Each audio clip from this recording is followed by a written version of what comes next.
Hello everybody and welcome back to the career of Alban and the Heinkel HE111 career mode. It is August 29th, 1942. We are picking up on the events of that day. If you were here for the previous episode, which it was a minute ago, I recommend giving that a watch if you haven't, but if not, no worries. We did boost the spawn rates of the Russians since we had gone a while without seeing much resistance, and we were immediately overwhelmed by fighters, and we ended up taking a lot of losses. At the end, as all the dust had settled, we looked around and saw that we were only one of two bombers left flying in the air, and for being one of the two bombers to make it back to base safe and sound, we were awarded the Iron Cross second class. A look at our stats for the career mode. We have 5 aircraft kills, 2 of which were flying, and one of those was on the return trip last episode. 3 others parked on the ground. 2 vehicle kills, 1 transport, 1 light armored vehicle, and 3 armaments, 2 of which being AAA guns and 1 searchlight. Looking over here now at the planning room, you can see at just past 1400 we are being ordered to bomb an artillery emplacement located behind the Russian front lines.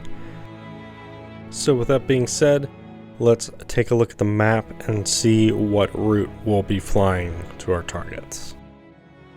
Okay, so looks like we have a pretty routine flight here today.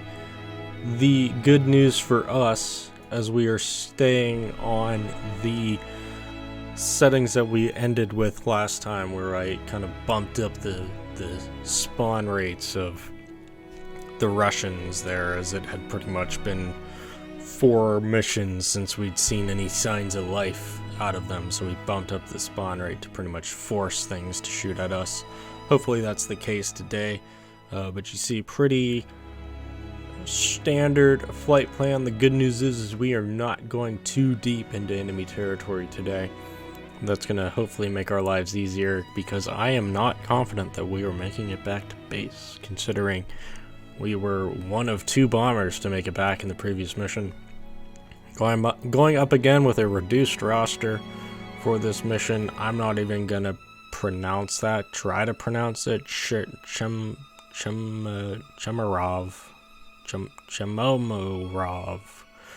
is the nearby village.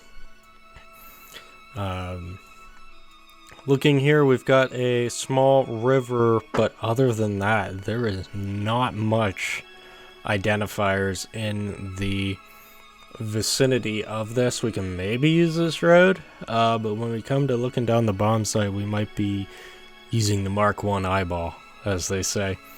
A look at the flight here.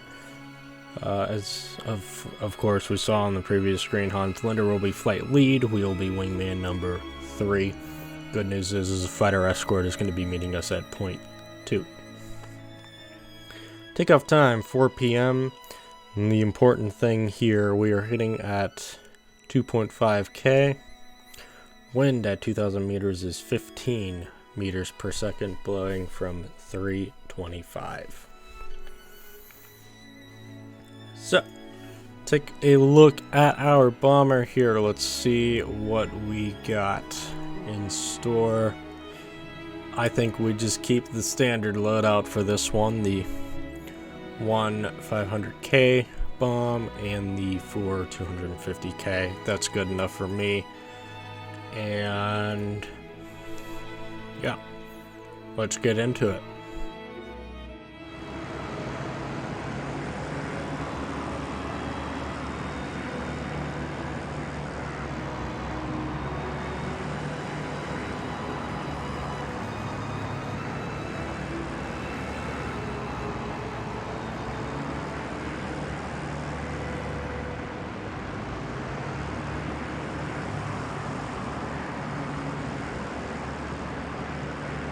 So here we are, just passing waypoint 2, and as you can see, going off our port side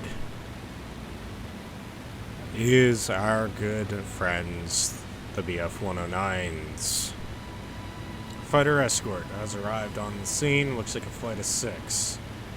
We are continuing our journey here to the bomb site, but for now, everything is going according to plan as the fighters turning around behind us to slot into their spot above us. And our little friends are hopefully going to escort us safely to our destination and back to our destination. Or back to home, I should say.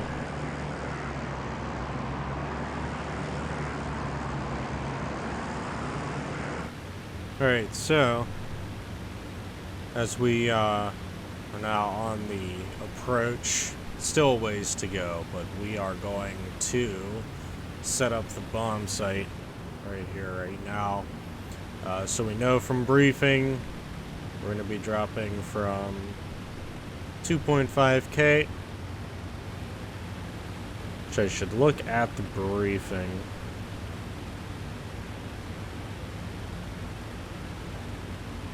And make absolutely sure.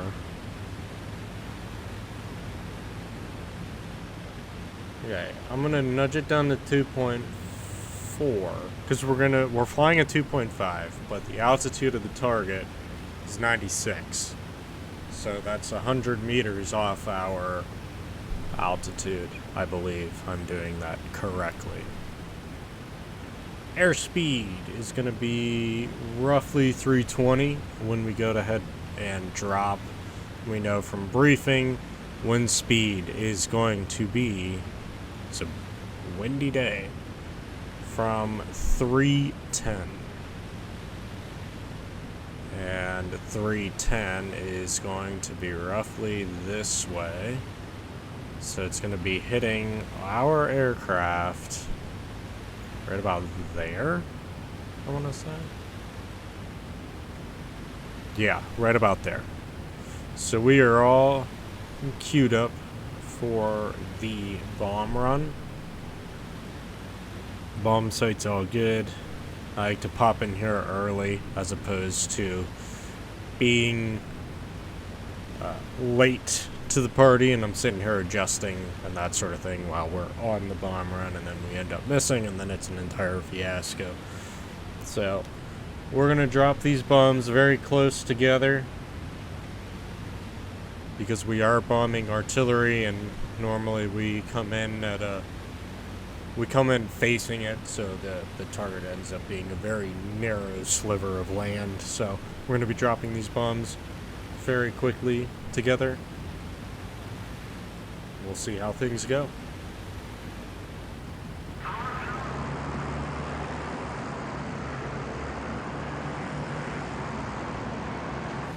Maybe you can see up ahead. There's a city down there, and then on the right there's that brown color ravine type thing that I'll probably mark. Our target is in that first little opening, I believe. So as we get a little closer, I can see the standard one puff of flak that has popped up, not really in the vicinity of us, so it's all good. I'm trying to see if I can see that coming into frame here. Rather coming into view.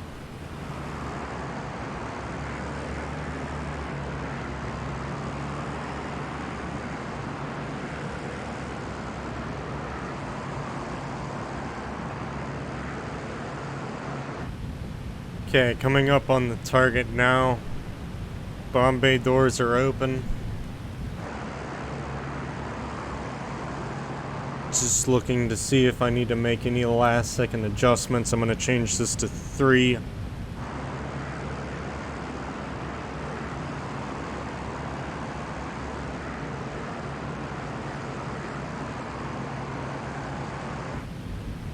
See, again, not really very many descriptors here.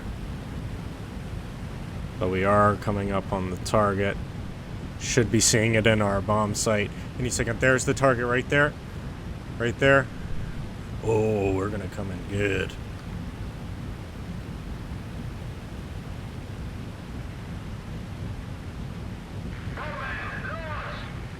Now.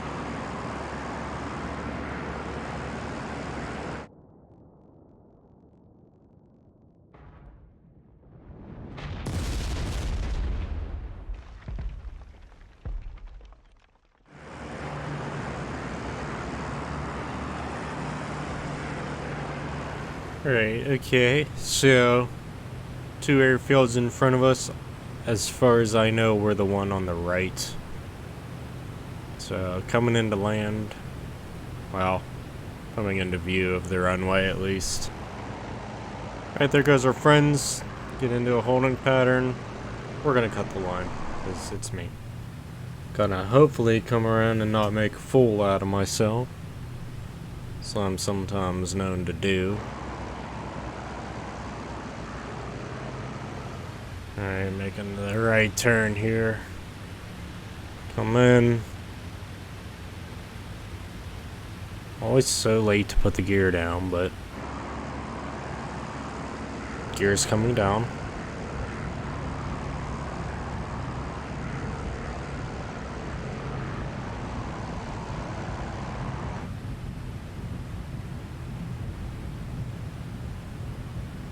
There we go. We're coming in a little fast, but that's okay. We'll bleed off speed on this turn.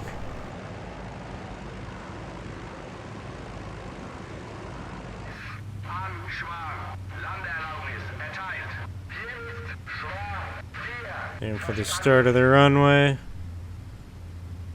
let's pull up.